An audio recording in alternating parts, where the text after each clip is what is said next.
Well, hello, everyone. Thank you so much for coming today to the Office of Petroleum and Natural Gas Administration and Safety's culmination of our work on amortization. It's been a lot of years of work that have gone into this. There have been some changes in our staffing. There's been ups and downs in terms of delays and things, but we actually have achieved this goal of getting amortization studies done. So thank you all for coming today. I really appreciate your time, and hopefully you'll get a chance to learn more about the studies. Our contractors will walk you through, and then you'll have the option to ask questions through the Google Forms. So thank you all, and now I'll hand it over to Renee.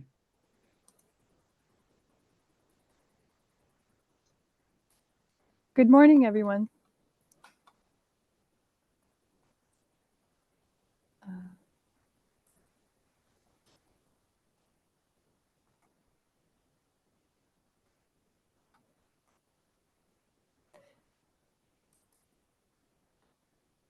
Good morning, everyone. Good morning. Just a few Hold on notes. I'm unable to share my screen. I'm sorry. Just one moment, please. Sure.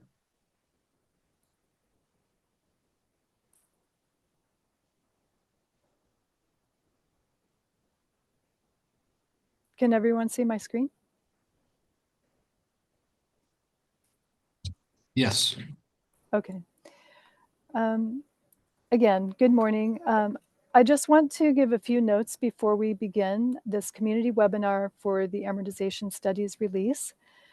This community webinar will be recorded and will be posted on the Petroleum Administration webpage. Questions may be submitted until June 13th, 2025 via the Google form in the Zoom chat. This Google form is also available on the Petroleum Administration webpage. We unfortunately had our scheduled Spanish translation fall through at the last minute. However, no one who registered requested translation. Buenos días, unas actualizaciones sobre interpretación hoy.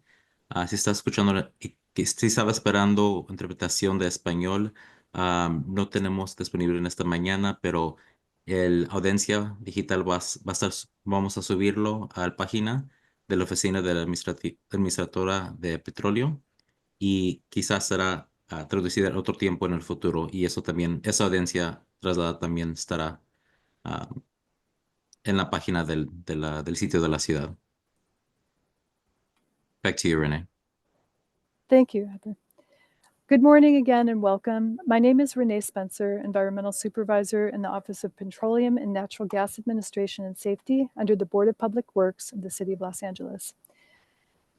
I will be moderating today for Erica Blyther, the Petroleum Administrator. On January 26, 2022, the Los Angeles City Council instructed the Office of Petroleum and Natural Gas Administration and Safety to hire experts to conduct an amortization period or periods study for the oil production facilities in existing wells, Council File 17-0447. In the bid process, 3 contractors were selected.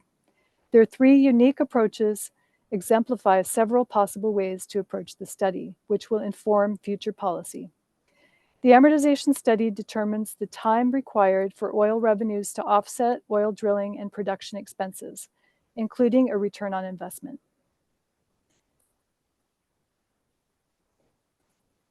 The purpose of today's community webinar is to release the oil well amortization studies now posted on the Petroleum webpage with contractor presentations for each of the 3 studies. This is the culmination of over 2 years of work, and we are pleased to have representatives from Alvarez & Marsal, LLC, Baker & O'Brien, Inc., and CJM Petroleum Consulting, Inc., to present their methodologies and findings. Each presentation will last approximately 20 minutes, followed by 2 to 3 minutes of Q&A. We ask that you please submit your questions about the amortization studies via the Google form in the chat. However, if there are technical issues during the Zoom meeting, you may use the Petroleum Administration email to contact meeting hosts. Questions may be entered in the Google form provided in the chat and on the Petroleum Administration amortization webpage until June 13th. Today, the consultants will respond to a few questions on their studies. After this webinar, questions collected in the chat or in the Google form will be consolidated into an FAQ that will be posted on the Petroleum Administration webpage. Today's meeting will be recorded and will be posted to the Petroleum Administration webpage. Thank you. And with no further ado, I will pass this to our first consultant presentation by Alvarez and Marcel. Thank you. Thank you, Renee. Appreciate that. Sorry, I'm just making sure I'm sharing my screen. So we're going to walk through the summary of our findings in the study. As Renee mentioned, appreciate that for the background. You will see our report on the webpage as well. So further detail of what we've done is provided, again, on the webpage. You can access it there. I want to start briefly with some assumptions and limiting conditions. This does drive a lot of our analysis in the sense that our analysis in the study was performed as of August 21st, 2023. So information that has occurred since then is not included in our report. Additionally, our study was based on available information that we had either provided to us from the City of Los Angeles or through publicly available sources. So as such, if additional information were to be utilized, the results could potentially change. It's not a guarantee of change, but our analysis is based on the information that we have. So the background that Renee mentioned is the kind of reason for our analysis today. There was an ordinance adopted on December 2nd, 2022, which effectively ensures that all existing operators of oil and gas wells within Los Angeles must cease operations and plug and abandon those drilling sites on the earlier of either the date in which amortization has been achieved or 20 years from the date of the ordinance. So the study is looking to see what the timing is for that. We were engaged as Alvarez and Marcel by the City of Los Angeles Board of Public Works, further known in this presentation and the report as the client, to perform this amortization study. So diving into our analysis and the scoping of our study from the beginning to through the analysis, we were provided with a list by the City of Los Angeles as of May 2023 with the total wells within the City of Los Angeles. That totaled 5,109 wells. The first step that we did for the scope that's reasonable for this analysis is to exclude wells that are plugged and abandoned or considered canceled. We understood that these wells are outside of the scope of the city's goals to phase out existing operations. So our scope was really focused on the active or idle wells. That includes 218 operators of the 1,914 wells that are active and idle. We further reduced the scope to only those that are oil and gas, dry gas, or gas wells. There are other categories within that 1914 listing. So we're really looking at only those oil and gas wells for this scope. From there, the 1703, we looked at the detailed data and utilized the CalGEM and WellStar databases to retrieve production data available for all wells within that scope. We were able to retrieve production data for 731 wells, and those relate to 24 operators. Those are run by 24 operators, so moving from 218 down to 24. That will become important on the next slide here of our presentation. But again, our analysis really is based on the 731 wells, of which we were able to find data through those publicly available databases. So once we've defined the scope, we wanted to walk through the process overview of the study, of this amortization study. The 731 wells, again, were operated by 24 operators in total. This study was aggregated by operator, given that an operator would most likely aggregate those costs across multiple wells. So given that a lot of costs would be aggregated and not provided on a well-by-well basis, our analysis considers this on an overall operator basis.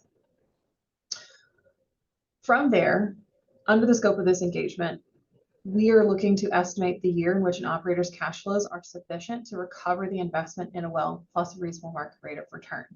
The model we utilized compared the internal rate of return, further known as the IRR, based on the cumulative free cash flows of the operator against a reasonable market rate of return, in this case determined as the weighted average cost of capital, also known as the WACC, throughout the rest of this presentation. We looked at the amortization of these capital investments from two perspectives. First, on a historical estimated drilling cost, which is the historical model, and an estimated plugging and abandonment cost on a forward-looking basis, which is known as the forecasted model. Under the historical model, we looked at historical cash flows, including those original drilling costs based on production data available within the CalGEM and Wellstar databases from 1977 to 2022. There are other assumptions utilized throughout that. That is the main source of the data. This model measured the cumulative IRR from the time of an original investment through 2022 to estimate if and when the original investment was amortized. That IRR was then compared to the WACC to determine if it exceeded it, to say whether the amortization had been achieved. On the forecasted basis, similar thought process. The data that is being pulled and utilized for the analysis is different. In addition to the historical model, we did develop this forecasted model that began in 2023, estimates how long each operator would need to continue their operations of these wells to fully amortize the estimated cost to plug and abandon their active and idle wells. Further information is on the following slides. These key inputs, though, were then leveraged to estimate a stream of cash flows for each operator to determine the year in which those abandonment costs would be recovered, aka when the amortization has been achieved. That is measured as the first period that the IRR exceeded the WACC. So moving through the model and the different components and inputs to the key cash flows, there are several components that drive those cash flows for the historical and the forecasted model. The first of which that's going to drive several components is the guideline public company data on historical and forward-looking basis. For several components of the cash flows, comparisons to publicly traded guideline companies, also known as GPCs, were considered. We did note that the third largest operator, Tidelands Oil Production, that's in our scope of that well analysis, is a subsidiary of California Resources Corporation, which is a publicly traded company. We considered that to be our best indication of guideline data, and we considered them and relied on that data as an indication for several inputs kind of detailed below. We did also consider Berry Corporation as a GPC, given its previous operations in the Los Angeles Basin and its current operations in San Joaquin Basin. Given its lack of current Los Angeles Basin operations, we didn't consider Berry's data for several inputs. We did consider it only for use in estimation of the market rate of return, that WACC analysis. For the specific cash flow assumptions here, starting with production on a historical basis, the historical production was publicly available and sourced from CalGEM and Wellstar starting in 1977. For a forecasted production basis, this was estimated using a regression analysis based on each operator's historical production. Essentially, a line of best fit was determined based on the annual production from 2008 to 2022. That line of best fit was then curved and is estimated assuming a natural decline based on the operator's historical production trends. So each operator at a time. The next step was looking at the oil and gas prices on a historical and forecasted basis. Historical oil and gas prices were provided and sourced from publicly available sources, Statista and the U.S. Energy and Information Administration. On a forecasted basis, oil prices were based on future WTI strip prices for 2023 to 2028. Past that, once the trading volume is pretty thinly traded and not considered a reliable indicator, that pricing was escalated at a 3% inflation rate each year thereafter. Gas prices were based on an application of the average difference between those historical gas and oil prices in that from 1997 to 2022. Essentially, the relationship and the difference between those on a historical basis was then applied to the oil prices to derive forecasted gas prices. For the realized prices and those differentials to the overall commodity metric benchmark prices, on a historical basis, the realized prices were based on CRCs, the guideline public companies, historical realized prices, and WTI and Henry Hub prices for those corresponding periods. That data was available from 2011 to 2022 in detail and directly applied. For those periods prior to 2011 where data was not available in detail, the average differential was calculated and applied to the historical spot prices for the oil and gas to derive that realized price for the period. On a forecasted basis, The realized price differentials were estimated to be roughly -$2 per barrel of oil and -50 cents per MMCF of gas based on our experience in this industry. Moving to the mineral royalties and production taxes, the royalty percentage was estimated based on an analysis of CRC's historical financial data, comparing their differential between their net well interest and gross well interest as of 2022. We assume that that recent example was the best proxy. That differential was then added to CRC's average production taxes as a percentage of revenue to conclude on an overall allowance, a combined allowance for royalties and production taxes as a percent of net revenue. That percentage was then applied to each operator's net revenue for the study and this analysis. Moving to the different cost components to derive the remainder of the key cash flows, the first item here would be the operating expenses, including general administrative costs. Those costs were estimated based on CRC's average G&A costs as a percentage of revenue. Again, assuming that CRC is our best guideline public company to use. We're considering those estimates as a percent of revenue and applying that to each revenue for the operators as we do the analysis. Production costs were another operating expense that we considered. Those historical estimates were based on CRC's reported production compared to its relationship with oil prices in those corresponding periods. That relationship was then applied to historical data prior to the reporting availability for the historical analysis. For forecasted periods, we looked at CRC's 2022 reported production cost and noted that it was $23.79 per barrel of oil equivalent. We therefore assumed an estimate of $24 per barrel of oil equivalent in 2023 as a proxy, and then inflated that cost by 3% inflation every year thereafter. For depreciation, the tangible asset depreciation was recognized over a 7-year period, utilizing the 7-year Maker's curve, consistent with typical experience in the industry. Reserves depletion of those intangible drilling costs were recognized over time as a cost depletion allowance. Once we get to the line of operating profit and income taxes, the tax rate was estimated on a historical basis based on combined historical federal and California corporate income tax rates, which will fluctuate over time. On a forecasted basis, it would be based on the latest information historically known, assuming that there's no changes going forward. Regarding the tax expense, in those periods where earnings before interest and taxes, also known as EBIT, was negative, a net operating loss was recorded and then applied in future periods where the EBIT was positive over time. The last two components of the cash flow inputs that are being driven with the assumptions in our study is the original drilling cost and plugging and abandonment cost. The original drilling cost assumed that all current operators made the original investment to drill the wells and received all the benefit of subsequent production and cash flows. There was no acquisition data available prior to 2018 within the CalGEM database. This is the assumption that we've operated under. One-time capital expenditure costs relating to drilling were included in the periods where new active wells are drilled. So for example, if we see that there is a well being drilled within the forecast in the early 2000s, a one-time CapEx cost would be applied to consider that. There was also an implied cost per well that was estimated based on CRC historical data that was then inflation adjusted and applied to those historical periods where CRC data was not available. So prior to CRC reporting data, that would be applied. This cost was adjusted by 10%, assuming that there is some level of allocation to tangible assets that would result in those intangible drilling costs. So there's an adjustment made for that as well. The last component being the plugging and abandonment cost. We noted that the CalGEM study in 2022 estimated an average cost of $111,000 to plug and abandon a well.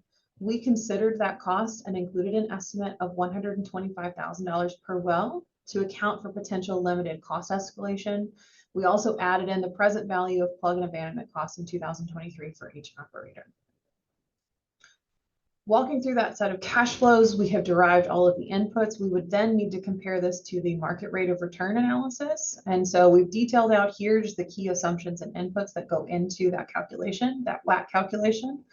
Noting that the equity risk premium, excuse me, not the equity risk premium, the market cost of equity is being derived using the modified capital asset pricing model, also known as CAPM. So the several components driven in there are added up, multiplied to arrive at a calculated rounded WACC of 12% compared for each of the forecasts. Once we've determined that market rate of return, we're going to compare that to the historical and the forecasted models to determine whether amortization has been achieved. We note here, again, we have provided these wells. So you'll see at the very bottom in the second column, 731 wells with production data available for these 24 operators. On an operator by operator basis, we can show here to the right what the drilling cost return is, whether forecasted production is sufficient to achieve amortization, and if so, the year of that amortization. So you'll see as well that the first 8 operators here will achieve plugging and amortization cost amortization within 5 years. The next 6 operators will achieve amortization. It is longer than a 5-year time horizon. They are achieved though. The remaining 10 operators are either idle wells or have insufficient production to achieve the cost amortization. Ultimately, this is the results of our study, walking through again on an operator by operator basis. I do want to call out our team here briefly with our team biographies. We have Tom Schaefer, a managing director in our public sector services, on the line. We also have Luann Seraphin, a managing director in our valuation services, on the line. And of course, I am here as Lise Cowan, senior director in the valuation services practice, walking you through today. With that, happy to conclude and take any questions. Appreciate it.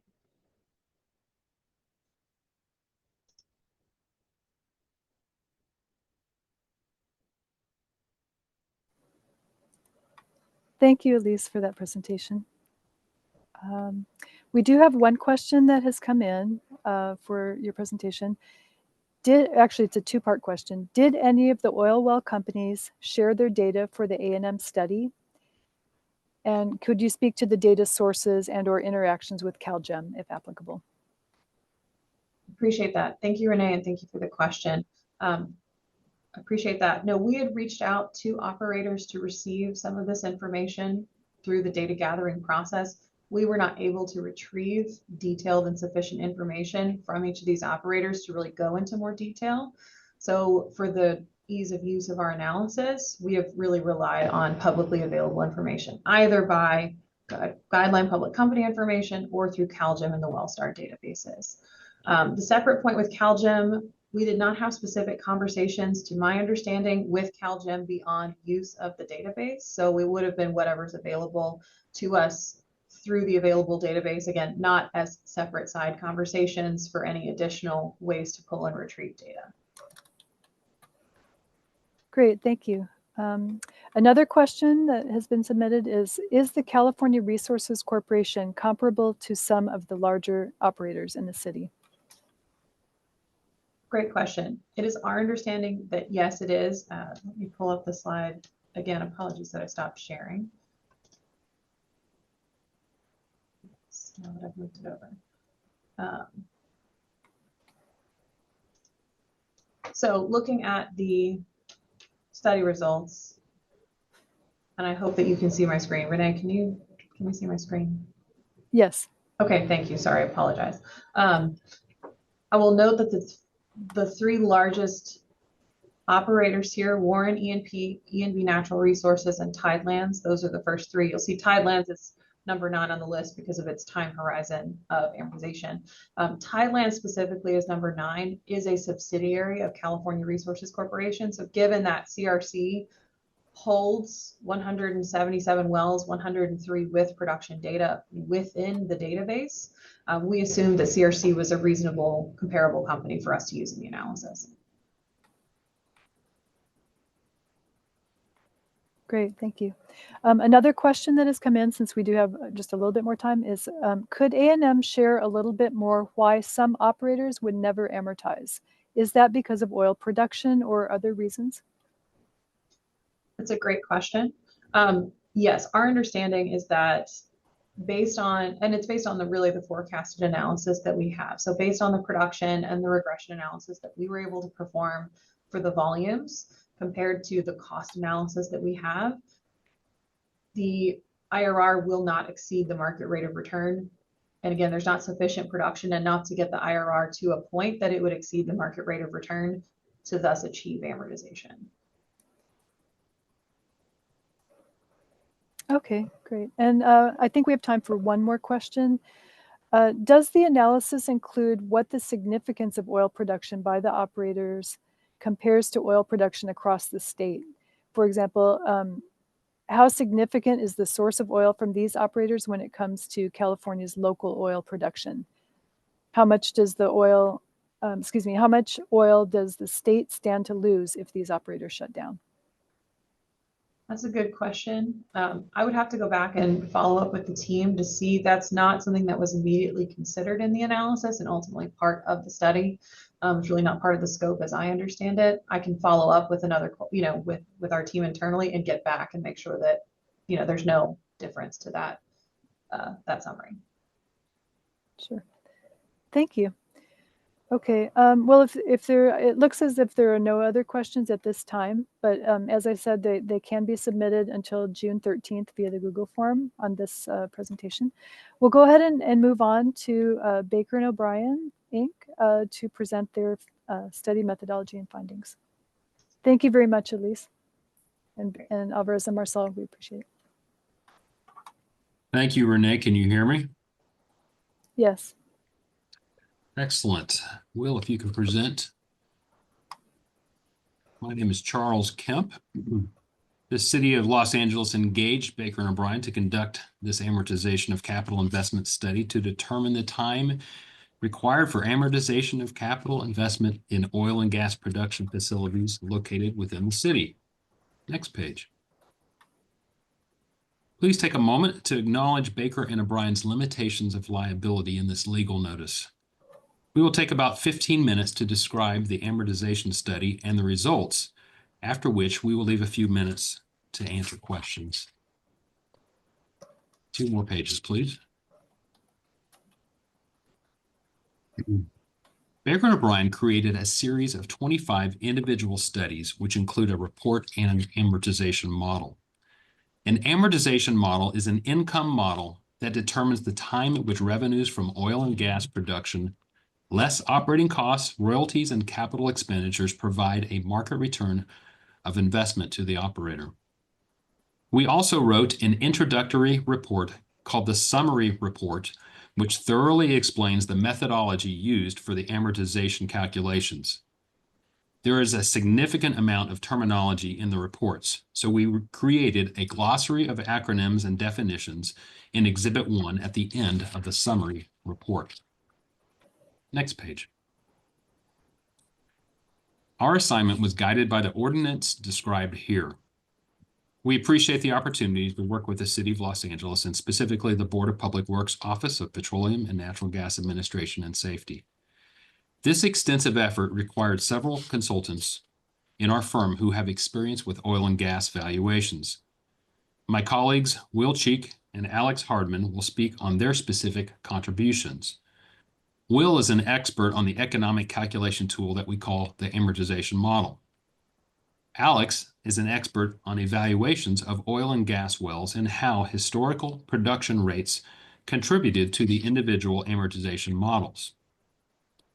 We were also fortunate to have Melanie Traxler on our team. Melanie, who is a resident of Los Angeles, specializes in environmental characterizations of petroleum properties in the area. Melanie will begin with how we grouped the wells into 25 different logical packages for modeling and 25 individual reports. Melanie. Thank you, Charles. Baker and O'Brien was tasked with preparing a series of up to 25 focused individual amortization studies to determine amortization periods for oil and gas production facilities located within the City of Los Angeles. The amortization of capital investment study consists of those 25 individual studies, which are all compiled and presented under the umbrella of a comprehensive summary report. Next slide, please. Initially, Baker and O'Brien started with a data set of almost 5,300 oil and gas wells that are on record with the California Department of Conservation's Geologic Energy Management Division, known as CalGEM. The data set reflected reported records and well status as of December 31st, 2022, which is the effective date of this study. The initial list was filtered and pared down to include only wells fitting criteria for study. Wells recorded as having been previously plugged and abandoned or canceled were excluded from the study, such that only active or idle wells were included. Further, wells operated by a public utility were excluded. Next slide, please. The resulting list was reduced to 1,864 qualified wells spread over 26 defined oil and gas fields. The list was further refined to exclude ancient wells, that is, any well having no record of production since at least 1977. Consequently, the list of wells for study was finally established at 921 active and idle wells operating from 75 oil leases. Those wells were then sorted and assigned to one of the 25 individual study groups. Next slide, please. Each individual amortization study evaluated a group of wells and surface facilities having similar technical and economic characteristics. The number of wells and the scope of surface facilities vary for each study because the characteristics used to define the study groups varied from well to well. Baker and O'Brien applied a logic that each oil lease that contained one or more eligible wells should serve as the building block and the basis for defining the individual study groupings. In addition to the underlying lease, wells for study were categorized according to either a geolocational factor, such as the drill site designation, and/or an operational factor, such as the operator or associated surface facilities. Next slide, please. These next 3 slides show the 25 groups of wells in the chronological order that Baker and O'Brien published the individual studies. Next slide, please. The number of wells analyzed in each individual study ranged from 1 to as many as 240 wells. Next slide, please. Some study groups consist of multiple subgroups defined by small leases. However, because the underlying geographic or operational characteristics were similar, multiple leases are sometimes combined and collectively evaluated under a single individual study. For example, the Torrance oil field has a large number of leases spread among only 5 operators. For the Torrance oil field wells, grouping by operator was most efficient and logical, as demonstrated by the grouping strategies for studies 11 through 15. In contrast, the Wilmington oil field was found to have a large number of wells associated both with a single operator and then multiple small leases, each having a different operator. For that situation, because the multiple small operators shared similar geographic or economic characteristics, the small operators were collectively grouped under a single individual study, as exemplified by Study Group 5. Will Cheek will now discuss the amortization modeling. Next slide, please. Thank you, Melanie. Good morning, everyone.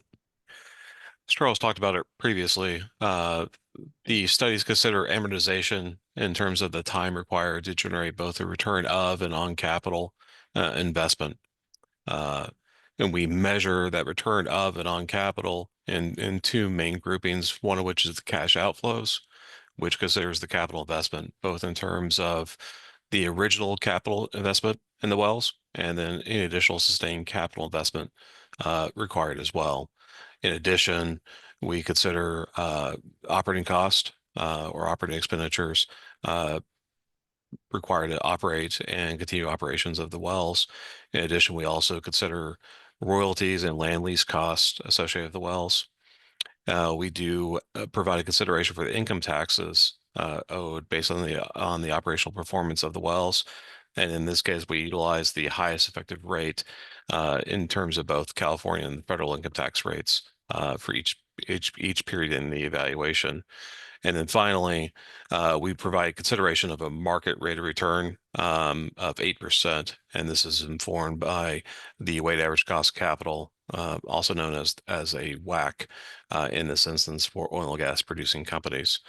And then balancing off the cash outflows, we consider the cash inflows. Now, cash inflows are a function of two things, one of which is the production volumes for the wells historically between 1977 and 2022, and then a modeled scenario of production volumes prior to 1977.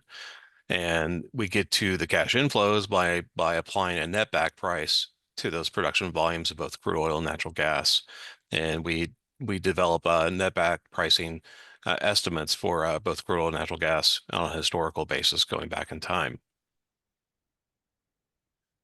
In terms of evaluating when amortization occurs, there's two different tests that we consider in each of the studies.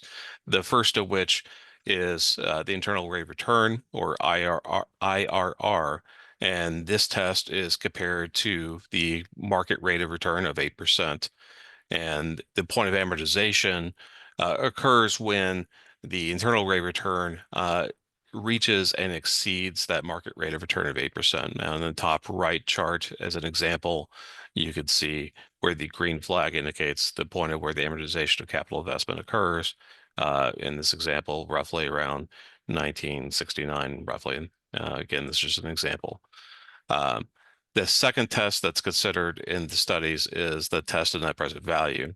This is similar to the test of internal rate of return, but it gives further refinement of the point at when amortization does occur. In this test, we consider a discounted value of the cash flows being generated by the wells or drill sites. And when we say discounted, we are discounting to present value at the market rate of return of 8%. And this test, the point of amortization is when the net present value of those cash flows is equivalent or in excess of $0. So again, in the example to the right, you see a flag indicating amortization of capital investment occurring roughly in about the same time period as the example above as well. To further kind of validate the initial kind of results of those two tests in terms of internal rate of return and net present value and the underlying cash inflows and outflows for each of the wells and drill sites, we consider three different sensitivity cases as well beyond the base case. Case A considers an increase to the market return rate of return, from 8% to 12%, and 12% is informed by the higher end of the range of the observable market data on the cost of equity for publicly traded oil and gas producing companies. This case B sensitivity considers an adjustment to the crude oil price, and this is represents a quality adjustment. And the final sensitivity case C considers an increase in the drilling and completion cost per well, increasing from $1.4 million to $2.1 million on 2022 dollar basis. And with that, I will hand off to Alex Hardman, who will discuss the results of the studies.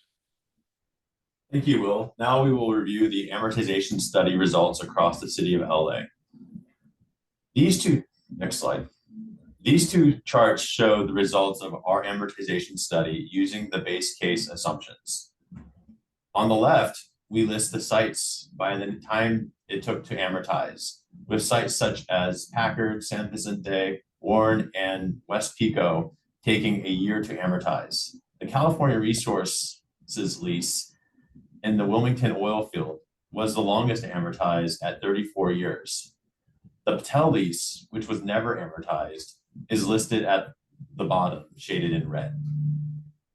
One thing to note here is that our model only goes back to 1925. On the right, we show the results as a timeline based on when the site was drilled. The San Vicente drill site and Brea Canyon lease in the Torrance oil field started before the year 1925. We adjusted the investments in those wells to take place in 1925. We also took the production as it would be in 1925. Another thing to note is that three sites, Echo Park, Filipino Town, and the Patel lease, were likely drilled during the 1890s when the Los Angeles oil field was Los Angeles City oil field was discovered. CalGEMS did not have records going back this far. So the start dates for these wells are aligned with what CalGEMS had in their well files, and we assumed a workover was done to restart the wells.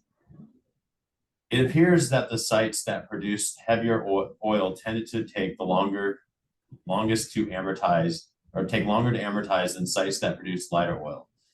Sites that produced heavier oil also tended to have lower daily production rates. The Patel lease never amortized because it had long periods of non-production since restarting in 1979 and never produced more than 2 barrels of oil per day since that time. Next slide. This slide presents the same information as before, incorporating the results of scenario A. In scenario A, we adjusted the weighted average cost of capital from 8% to 12%. This scenario has little impact on sites that amortize quickly. The higher cost of capital tends to affect sites that take the longest to amortize. The California resource lease in the Wilmington oil field went from 34 years to 42 years to amortize, as an example. Next slide. Here we show the results for scenario B, where we added a 50-cent discount to the crude prices in our model. If you aren't noticing many changes from the base case result, that's because this scenario had the least impact. In a handful of studies, this changed the amortization period, just adding a year. The California resource lease in the Wilmington oil field that we've highlighted as having a significant move during scenario A only moved from 34 years during the base case to 35 years during scenario B. Next slide. Our final slide shows the changes for scenario C. In this scenario, we increased the initial capital cost to drill a well by 50%. Unlike scenario B, there should be some noticeable changes in the amortization periods, as this was the most impactful scenario. While our base case had 7 sites that amortize in a year, only 3 still do. The other 4 sites are now taking 2 years to amortize. The most significant increase in the amortization period comes from the Wilmington oil field small operators leases, which moved from 11 years during the base case to 31 years now, or an additional 20 years to amortize. Charles will now provide our closing comments and take questions. Thank you, Alex. I believe we may have just a few minutes to answer a question or two, so we are open to taking questions at this time.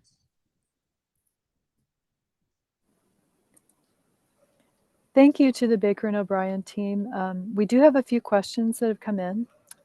So the first question is there any risk with excluding ancient wells? Hypothetically speaking, can an operator argue and say that an ancient well can be brought back as active? Any clarification would be appreciated. That is a great question. I can take that. Thank you, Alex. Go ahead. So in our review, the reason why we felt comfortable excluding these wells is because what we found was most of the wells that were highlighted as ancient were part of the Los Angeles City oil field. These are all wells that were most likely drilled in the 1890s. And part of the reason why they're considered, they're labeled as idle in CalGEMS. And part of that's because CalGEMS never had records when these were drilled, but they have the locations. And from checking Google Maps and other sources, we found that most of these wells do not exist anymore. For example, there's a well across the street from the Echo Park site that is now the driveway of someone's house. So that well it was probably plugged, almost a century ago, but was probably not done through proper channel, the proper plugging methods that you would expect today, and so therefore they still have an idle on the CalGEMS site. But if you also go into the well file data, there are links to CalGEMS tried to find the location, could not find it either. So that's why we felt comfortable, excluding these and categorizing them as ancient. Any other questions? Thank you. Yes. The second question that we have is on slide 14. It's referenced that fines were not included. Can you confirm if this is referring to government agency fines? And if so, is there a reason why fines and penalties were not included? Maybe you'd like to show slide 14 again. That is correct. We did not include fines because there was not an one reason was there was not an exhaustive list of what the fines were. And so, and the fines that we did look at modeling were insignificant and de minimis relative to all the other costs. And Will or Alex, feel free to add to that. That pretty much covers why we excluded them. But the biggest one's just, consistency. I mean, some operators, we find the fines, other ones we don't. So therefore it would be inconsistent to, penalize some operators and not others. Okay, thank you. We do have another question. Please explain why your model doesn't include any asset retirement obligation. No, this has been a great question and discussion in several of our amortization studies. The definition of amortization is simply when a return is achieved. And so if those retirement obligations occur before ACI, what we call ACI, then they would be included, but most likely they would occur after amortization is completed. Again, Will and Alex, if you have anything to add to that, please let me know. No, Charles, you've answered it. Yeah, I'm good with that. Okay, thank you.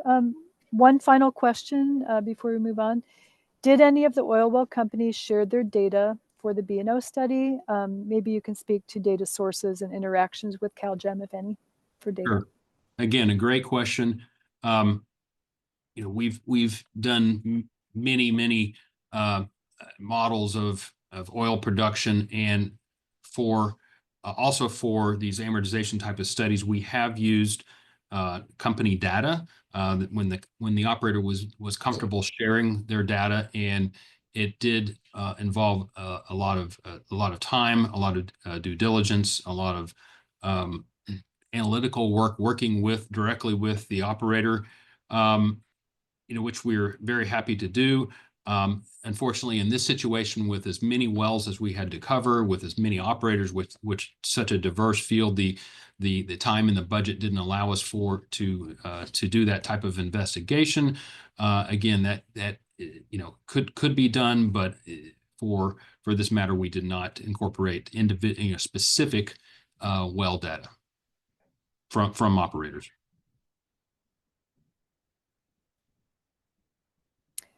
Okay, thank you.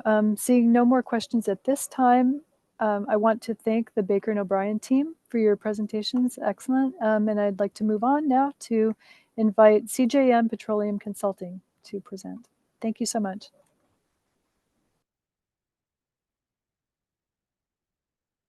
Hello, are you able to hear and see me? Yes. Okay, great. Thank you. Thank you to my co-panelists for some excellent presentations. My name is Colin Muir, and I'm here today on behalf of CJM Petroleum Consulting to present the results of our study on the amortization of oil wells located in the city of Los Angeles. This presentation is a consolidated summary of the full study report prepared for the city of Los Angeles, which they have made available. The results presented herein represent our professional opinion based on a detailed analysis of the available facts. A study of this magnitude and complexity is subject to interpretation, and we disclaim any liability for the use of the information presented herein. Historical data was used up to the study's effective date of January 1st, 2024.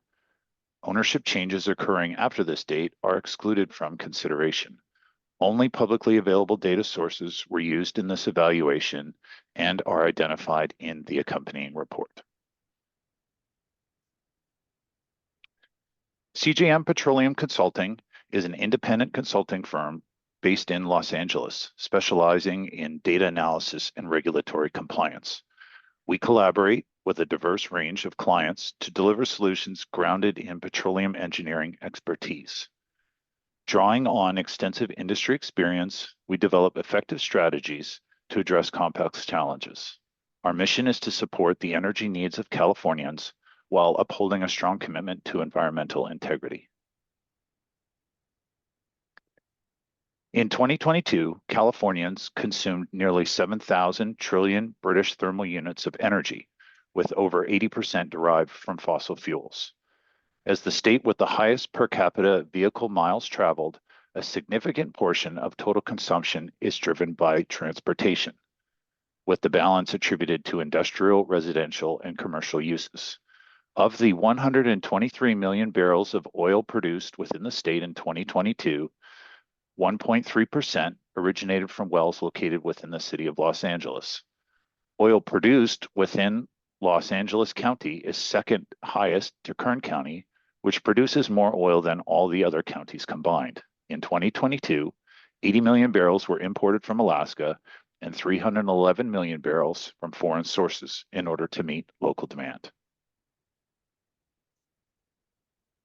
Since the focus of this study is oil well amortization, it's helpful to begin with a brief overview of the operational procedures involved in well installation.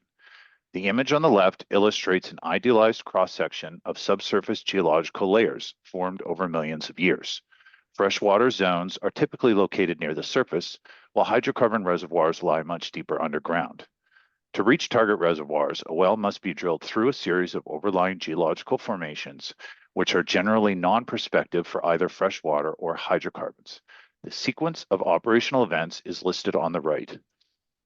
First, a hole is drilled below the freshwater zone and casing is installed to isolate this shallow interval from communication when drilling the remainder of the well. A deeper hole is drilled to above the target zone and is cased and cemented in preparation for drilling the oil target zone, which is completed with perforated or slotted casing to allow for production to occur. Finally, tubing is inserted into the well, which allows for long-term production or injection operations. Please note that the average well depth in the study is 5,400 feet, and well bores are typically around 7 inches in diameter. Oilfield assets typically consist of multiple wells and associated surface infrastructure, often operating in an interdependent manner. In 2023, for every barrel of oil produced by wells located within the city, approximately 31 barrels of water were also produced. This produced water is generally saline and unsuitable for agricultural, industrial, or domestic use. Consequently, it is commonly reinjected into saline aquifers, often the same formation from which it originated, as part of what's called enhanced oil recovery operations, or EOR. In EOR, injected water sweeps through the reservoir, mobilizing additional oil that would otherwise remain trapped within the formation. Asset operation can be summarily described by 3 key components, which include the production of a mixture of oil, natural gas, and water that is brought to surface where it is processed, and the gas and oil are separated and sold, and the water is re-injected back underground, sweeping through the reservoir as shown by the animation on this slide. Amortization is a method used to assess the recovery of a capital investment through subsequent profit generated by the asset. The key financial activities of oil production are summarized in this table. The first activity to occur is a capital expenditure, which results from the installation of a well evaluated by ADCI, or the acquisition of a pre-developed asset evaluated by AACI. This is followed by the production phase, during which the asset generates revenue from commodity sales and incurs operating expenses. Finally, when the asset reaches the end of its productive life, it is permanently decommissioned, resulting in a terminal capital expenditure related to its removal. The color scheme used in this table is carried forward in subsequent slides to maintain visual consistency and aid in interpretation. This chart presents an idealized representation of a well or asset under evaluation. Annual cash flows are estimated based on historical records or future projections, which may include activity dates, well depth, ownership transfers, production volumes, commodity prices, and nominal income tax rates. The initial capital expense, either for well drilling or asset acquisition, shown in red, is typically substantial relative to the subsequent annual cash flows. As oil production declines over time, corresponding revenue, shown in green, decreases until it reaches the economic limit, at which point revenue is equal to operating costs, yielding an annual net cash flow less than or equal to zero, illustrated here in year 19. Upon terminating operational use, the asset is permanently decommissioned and abandoned, represented by the blue on this chart. At this time, I would note a difference between our study and some of the other prior studies. We used production data sourced from CalGEM scanned records going all the way back to 1920, and we do consider ARO in our analysis. CapEx is also considered, especially for well drilling, based on particular well conditions. So we're not assigning one capital cost to cover all wells. Capital for installation varies depending on the well and its depth. Nominal cash flows are discounted to accommodate for a return allowance, conventional to amortization. Over time, the effect of the return allowance is exponential, progressively reducing the contribution of future cash flows to recover the initial investment. This chart depicts the value of $100 nominal dollars discounted to the investment date, with years on the x-axis and discounted value on the y-axis. For example, $100 realized in year 3 equates to around $79 discounted to year 0, while the same nominal value generated in year 20 yields less than $22 discounted to year 0. The most impactful years for amortization are those immediately following the investment. Revisiting the idealized cash flow presented in the prior slide, we can visualize the impact of discounting on subsequent cash flows. In this chart, nominal annual cash flows represented by the hollow bars matching the prior slide are discounted using the allowable rate of return, commonly referred to as the weighted average cost of capital, to generate return-adjusted cash flows, which are the solid bars.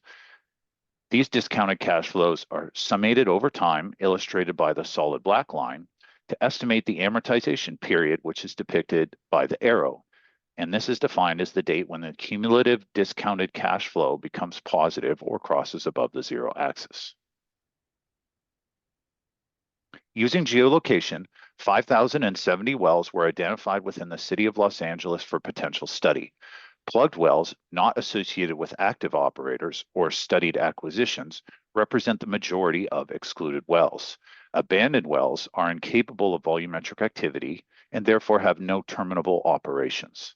A total of 1,175 wells were evaluated by the study, consisting of 836 operational wells and 339 abandoned wells. All operational wells are evaluated for amortization of drilling capital, and all acquired wells are evaluated for amortization of acquisition capital. The age of the 836 operational wells in the city ranges from 7 to 108 years, with an average of 48 years. The study considers approximately 60,000 total years of well operations. City assets are operationally mature. Of forecast lifetime production, 86% has already occurred, and only 285 of the 666 operational producing wells are predicted to generate future annual profits. A total of 38 transfers have conveyed 876 pre-existing wells to city operators who have drilled 291 wells after acquisition. This table summarizes the key differences between the two amortization methods. Amortization of drilling capital investment, or ADCI, is an evaluation of total lifetime activity initiated by well installation. Amortization of acquisition capital investment, or AACI, is an evaluation of post-acquisition activity which precludes all pre-acquisition financial considerations. More wells were evaluated by AACI due to the necessary consideration of financial activities related to wells abandoned by operators after acquiring an asset. Relative contributions of model components are depicted to scale by the Sankey diagrams on this slide. The diagrams for ADCI on the left and AACI on the right show the source of revenue, primarily from oil sales, with associated capital and expense contributions. Capital expenses relative to gross revenue are considerably higher under AACI due to the acquisition and ARO, or asset retirement obligations. Consequently, total net profit generated from lifetime activity is approximately 16 times higher than that realized by acquisition. 1,175 wells were acquired and therefore evaluated for AACI. All 836 operational wells were evaluated for ADCI. Under ADCI, wells were both individually evaluated, that is -I for individual, and collectively grouped by oil field, that is -G for grouped. While the accompanying report supplies an amortization result for every well, results are summarized both by well count in the middle chart and 2023 production in the bottom chart. Amortization is further categorized into past, represented by green, future, represented by blue, or failure, represented by red. AACI I'm sorry, Colin, could you go back and repeat that? I think our screen froze for a second. Oh, okay. You can repeat the last 2 minutes of what you said. I think that would cover it. Okay, can you still hear me? I hear you now, yes. Okay, sorry, apologize for any technical problems. 1,175 wells were acquired and therefore evaluated for AACI. All 836 operational wells were evaluated for ADCI.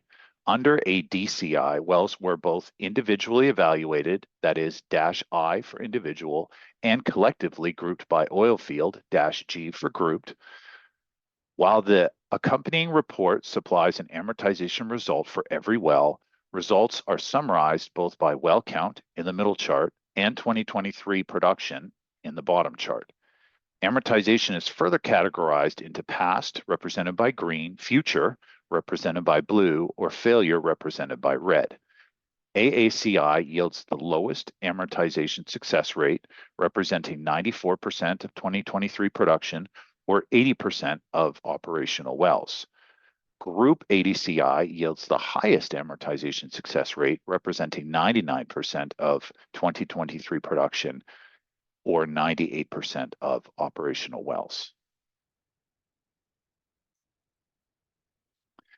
While the base scenario is an evaluation of the most probable input conditions, alternate inputs are possible. The economic model was reevaluated for an alternate set of input criteria representing less probable configurations, reflecting a 10% variance on capital, commodity price, and operating expenses. The effects of royalty rate, income tax, and allowable return variance was also examined. Including the base scenario, a total of 12 discrete evaluations were computed using the amortization methods to generate a confidence scoring system, where 1 point is awarded for every successful amortization instance. Thus, a maximum score of 12 occurs when all possible scenarios yield amortization, which is the maximum success confidence, while a minimum score of 0 occurs when all possible scenarios fail to amortize, representing the maximum failure confidence. Well confidence scores are supplied in Appendix B of the accompanying report. Confidence scores on a 0 to 12 scale can be categorized according to certainty, which is summarized in the top table. Scores 7 and above indicate amortization success, with certainty increasing towards the maximum score of 12. The bar charts depict totals delineated by confidence score for well count, top chart, and percentage of 2023 production in the bottom chart. Posted values represent the totals attributed to the maximum success certainty in green and the maximum failure certainty in red. More than 90% of annual production achieves amortization with maximum confidence score under each method. An interactive map has been created to facilitate the visualization of amortization results from our study. Layers include study exclusions, ADCI and AACI results, color-coded by confidence score, designated city drill sites, Cal EnviroScreen scores, and oil field boundaries. Layers and/or legend items can be toggled, and individual wells selected to examine specific results, including the year of installation, the year of amortization, 2023 oil production, and net present value of future operations. In conclusion, ADCI has a higher amortization success rate than AACI.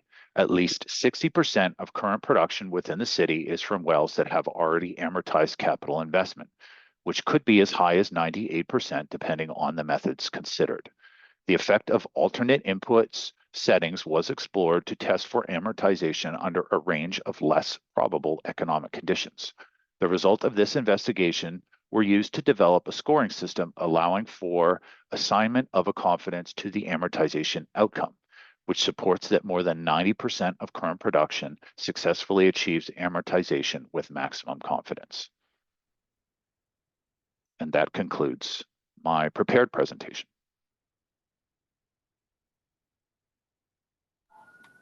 Thank you, Colin, for your presentation for CJM Petroleum. We do have a couple of questions. The first question is, how significant is the source of oil from operators included in the study when it comes to California's local oil production? How much oil does the state stand to lose if these operators are shut down? I believe I answered that question in one of my slides. About 1.3% of California's oil production comes from wells located within the city of Los Angeles. Thank you. Second question, can you speak to the data sources and/or interactions with CalGEM for data? Did any of the oil well companies share their data for the CGM study? All of the data used in my study was publicly sourced. I did not approach any oil companies for information. I felt that there was enough publicly available information to conduct the study. And it was all sourced, majority of it was sourced from CalGEM. Alternate sources or other sources were the Department of Energy, the EIA, and the API and other professional data sources. So I did not engage CalGEM to request any data specifically. It was all available through their website and various information systems that they have. Thank you.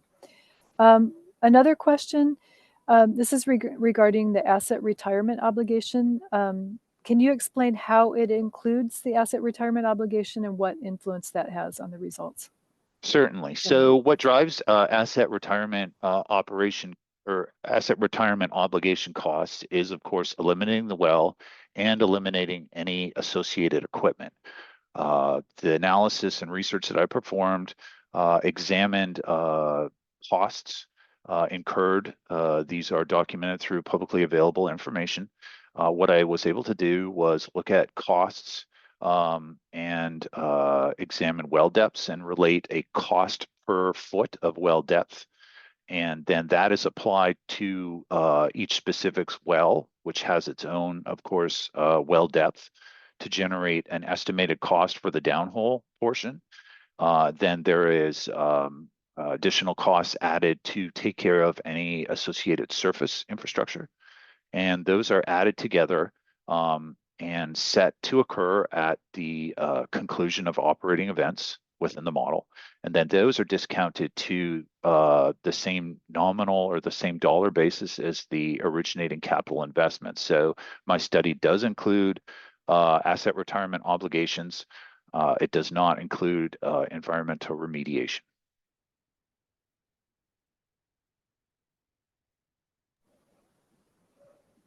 Okay, thank you. There are a couple more questions coming in.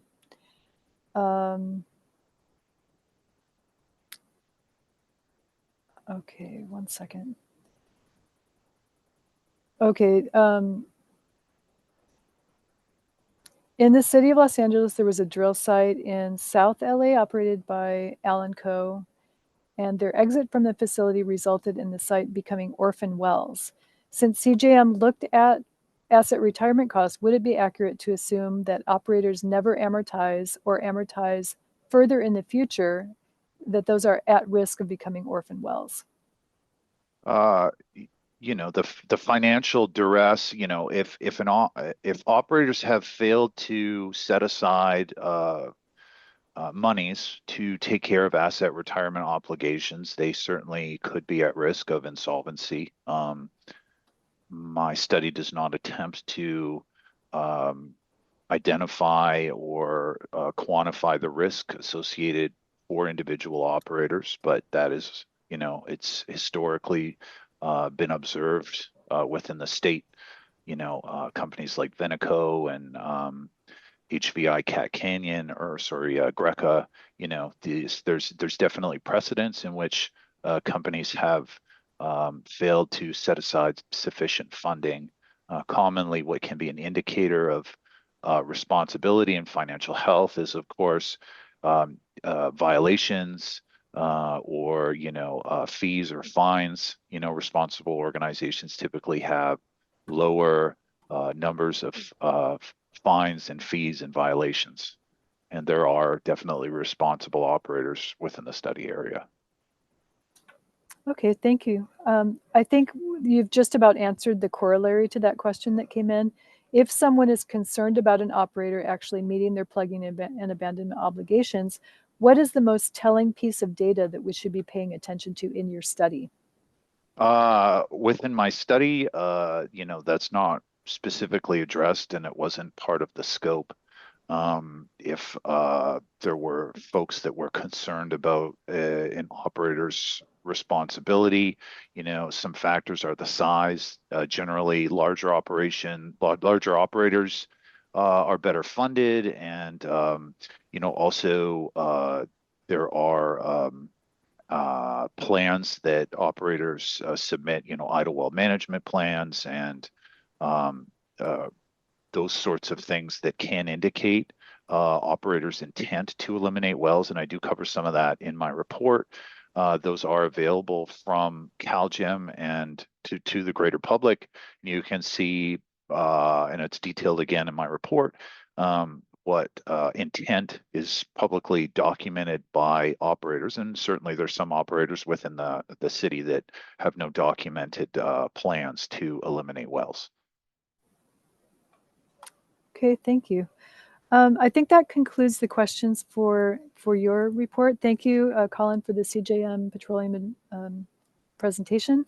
I'd like to open this for questions to all of the consultants because we do have a few minutes left.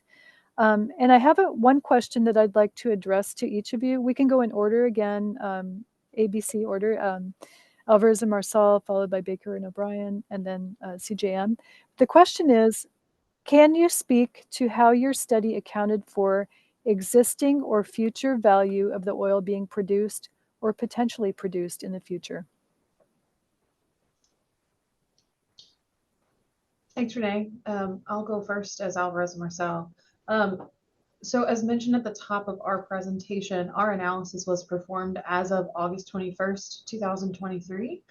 And so for the purposes of the valuation study that's being performed, we need to consider the concept of known and knowable at the time of measurement.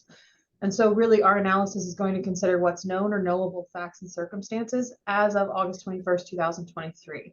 The consideration of potential scenarios as time has gone on past that, what would have happened, did happen, could have happened post those dates, is not something that's considered in part of valuation theory in the analysis past the effective date.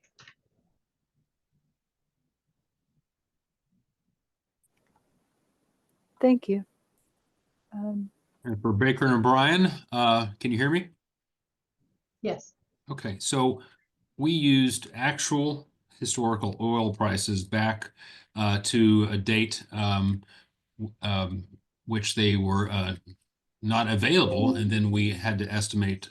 We used de-escalation to de-escalate the oil prices back to 1925.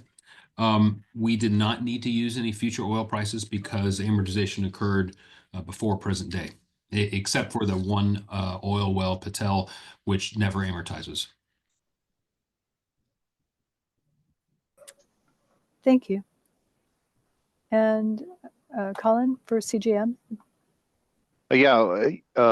All wells that produced in the last 2 years were forecast, that produced in 2022 and 2023 were forecast as part of my study. And if required, if amortization did not occur in the past, those forecasts, along with projections for commodity price and other financial obligations, were considered in the study. And so if amortization did not occur as of the study effective date, for those instances, future cash flows were considered in projecting future amortization occurrence. Thank you. And again, we have a question for all three of your consulting firms. We have several studies relied on operating costs reported by California Resources Corp, CRC.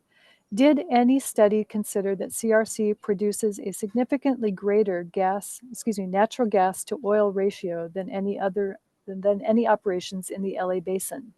Would a higher natural gas to oil ratio result in lower operating costs than other operators? And I think we'll let Alvarez and Marcel go first in same order. Thank you, appreciate that. Certain of our inputs were based on the costs as a percentage of WTI prices, so would be based on oil prices, and therefore not necessarily related to any gas or oil weighting. Other components where there might be, we looked at that as a percentage of net revenue, and can appreciate the comment that it's not a perfect fit, but no publicly traded company will ever be a perfect fit. And we assumed that CRC was a reasonable proxy for us to use in our analysis and the best place for us to use for the purpose of the study. Thank you. Great, thank you. And for Baker and O'Brien, please. For Baker and O'Brien, our study did not rely on California Resources for their operational costs. The only thing we relied on California Resources was for CapEx and workover cost. The reason we did not use California Resources is because we felt that the EIA had a better survey from 1976 to 2009. The EIA had put out a series of reports that gave cost assumptions for operations and cost to drill fields and stuff like that. Basically, they used a simulated model where they took like 10 wells and they did like primary production, and they did a water flood cost for West Texas. We indexed that based on the primary production. The primary production ones was done in multiple regions throughout the US. And so we were able to index that to get the water flood cost to California. And then we decided if, some fields in the city of LA do have water flood operations. Some are primary, basically they're just producing oil out of the field. And so therefore we would utilize the appropriate operation cost for each one. And that would be the best baseline for getting a uniform operating cost for the type of wells that were drilled in the city of LA. Thank you.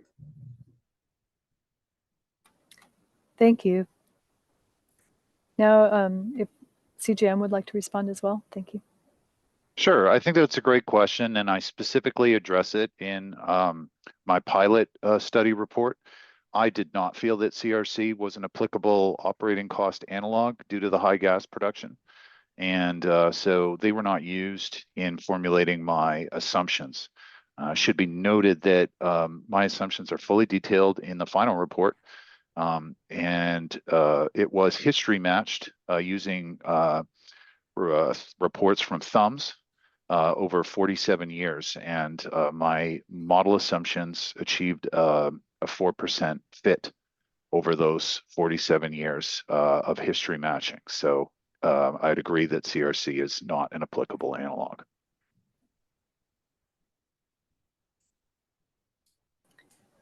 Thank you. Well, seeing that we have no other specific questions for the presenters today, I'd like to thank everyone for joining and remind you that questions may be entered in the Google form provided in the chat and on the Petroleum Administration webpage until June 13th. Today, the consultants have responded to a few questions on their studies. After this webinar, questions collected in the chat and via the Google form will be consolidated into an FAQ that will be posted on the Petroleum Administration webpage. Today's meeting has been recorded and will be posted to the Petroleum Administration webpage as well.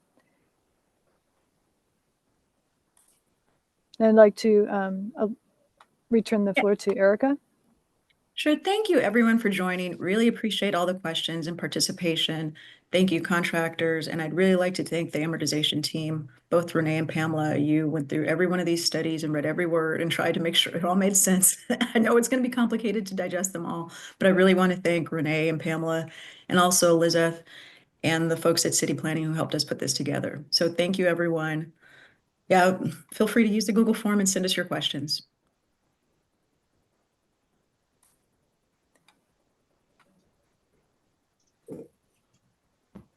Turn it back to Renee. Okay, thank you everyone for joining us today. This concludes our meeting for the community webinar to present the amortization study results. Thank you.